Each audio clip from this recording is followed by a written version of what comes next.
Same again, please, guys. We'll take questions from English-speaking media first and then move into Spanish-speaking media after that. Want to start, Simon?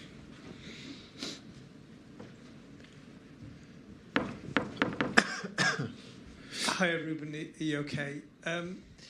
Just in terms of this season, it's been very difficult for Manchester City. You've just had an injury as well.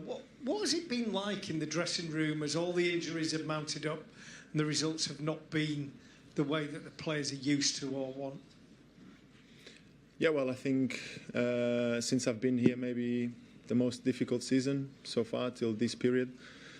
But I'm a firm believer that even on the most difficult scenario, the most difficult beginning, you can still do something and achieve something beautiful in the end. And right now, we're still in that position. Obviously, we know how difficult our opposition is and how difficult our way will be to get there. But I think it's a question of believing in what we have in the dressing room. And we have loads of guns.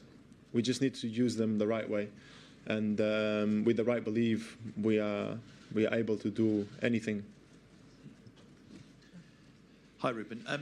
You've obviously been involved in lots of huge games for Manchester City. We've seen this particular match played out and go different ways in terms of Madrid winning some, you winning some in completely different fashions. But in terms of intensity, is this the most intense game that you can play in a Manchester City shirt?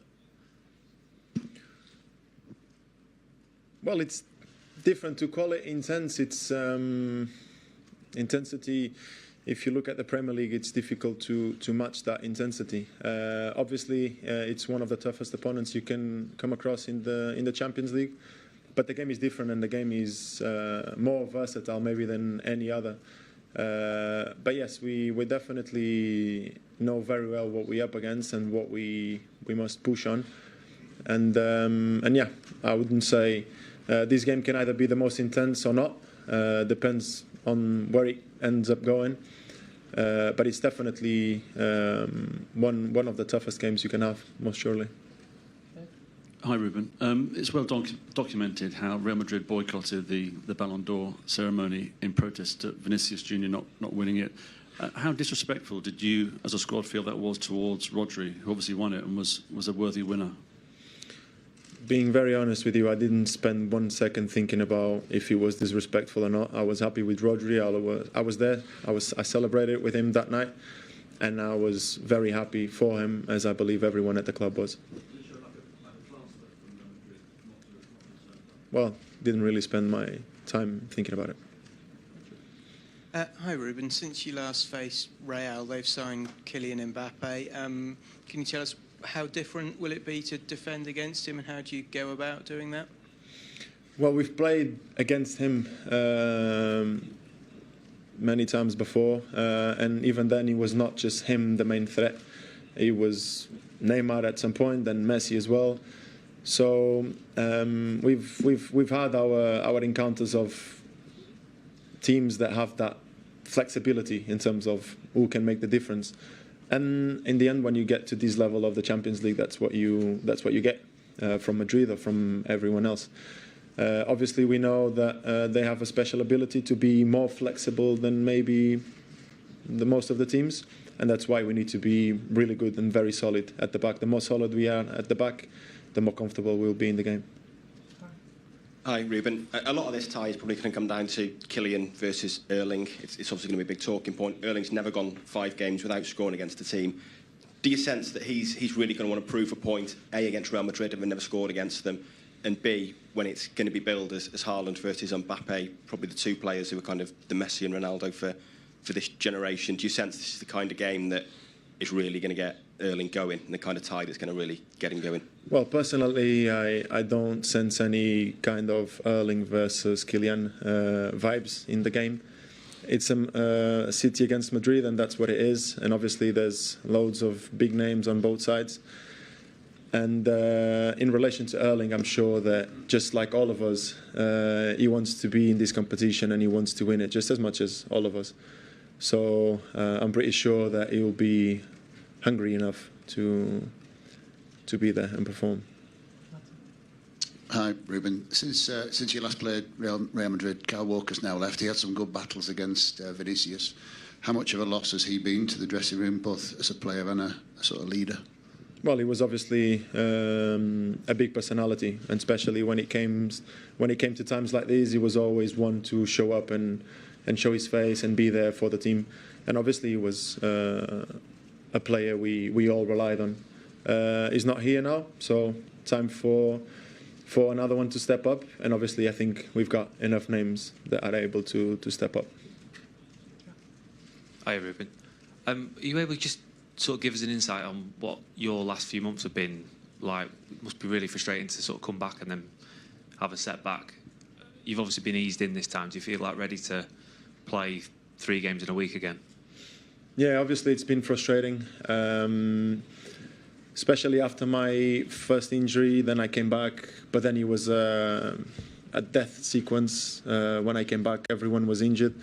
And I had to play all the games every 3 days. And then in the last one before, I had the week between games that would allow me to kind of breathe in a little bit. I got injured against United. And then, yeah, it's obviously frustrating to be missing out, especially in a period like this, in which you just want to be there and help and show your face and be there next to your family in the pitch. But yeah, you help in whatever way you can, and one of the ways is to recover as well as you can and as fast as you can as well. But obviously it's also a moment in which you need to be, I think, and believe very wise with the comeback, because you're getting into a moment of the season in which the train is going and you need to catch that train going. So it's important that together with the staff you take wise decisions in terms of game time, because right now the schedules are ruthless and you need to be wise. You need to be wise and you need to be making the right decisions. I'll move into Spanish questions, please, guys, just here in the middle. Hola, Rúben. Hi, Rúben. Rúben Cañizares de ABC. A couple of years ago, when you beat Real Madrid 4-0, Pep said in the press conference after that you had that hunger to get revenge for what happened in the Bernabeu. I don't know if something's happened similar in the dressing room. When you're thinking about last year when Madrid beat you on penalties, do you have this impulse, this hunger, this drive to get revenge? I think ultimately what you say is part of what's coming.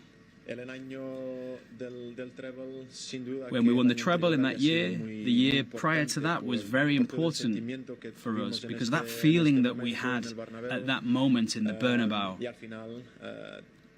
And I think more and more, the understanding of how good we need to be to win this game.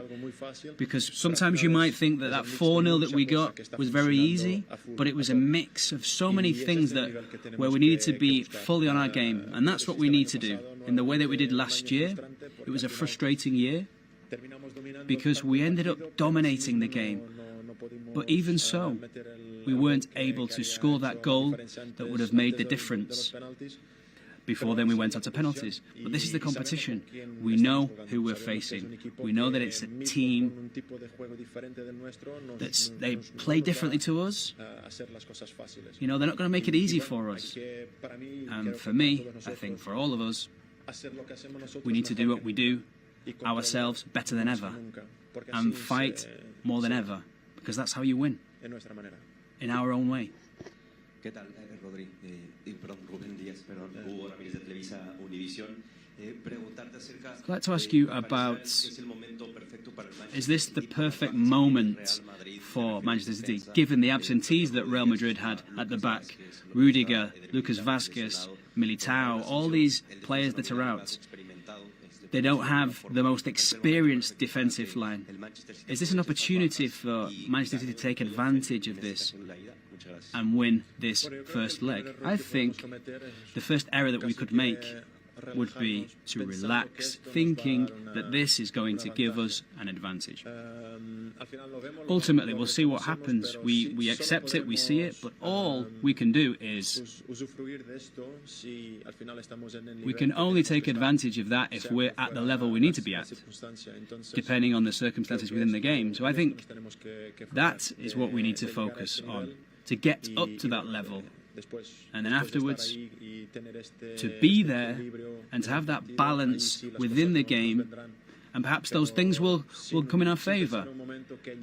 But we can't think about them being weak, because we know how dangerous they can be and how good we need to be ourselves.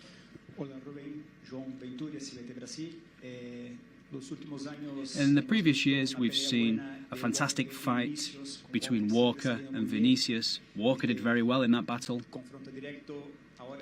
And now, without Walker, is there a player in this Manchester City team who will be responsible for stopping Vinicius in this game, given Walker's gone? And can that be an advantage for Madrid, given that Walker is no longer in the side? Well, we don't know who's going to play. The manager will decide. He's not decided yet, but we do have options to do it. And more than anything, we're not thinking about one player alone, because those individual duels will be very important, whether it's against Vinny or the other players on the pitch. But it will be the collective action and the way that we behave as a collective, whether it's one-on-one or throughout the pitch, that will make the difference. Therefore, I think we have all we need to be able to look after him.